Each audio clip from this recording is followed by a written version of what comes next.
আসসালামু আলাইকুম। শুধু শুধু আমন দান হয়ে যায় না। আমন দান করতে গেলে ভালোবাসা রহমত ব্যতীত মানে দয়া ব্যতীত কোনোভাবে সম্ভব না। এই যে শ্বাসওয়ালি এই যে আমার এক আঙ্কেল আইসে জ্বালা ভাঙতেছে, এই জ্বালা কাশি দিয়ে ভাঙতেছে।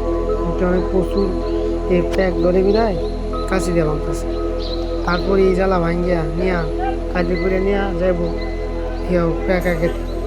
প্যাকা খেতে গিয়ে এইগুলো আবার লাগাইব, লাগানোর পরে নিড়ানি দিবি, নেওয়ার পরে সার বীজ দিবি, মেশিন সেচ দিবি। 4 মাস 6 মাস চাষ করার পরে পরে হইব ধান।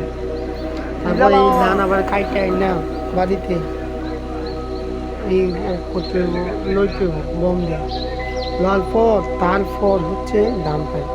এত সহজ না, সব কিছু এত সহজে পাওয়া যায় না। এরপরে এই যে 4-6 মাস ধান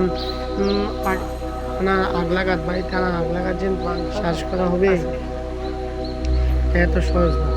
উদ্যানও প্রত্যেকটা মুহূর্তে আল্লাহ তাআলার রহমত বরকত বৃষ্টির মাধ্যমে নাযিল করবে।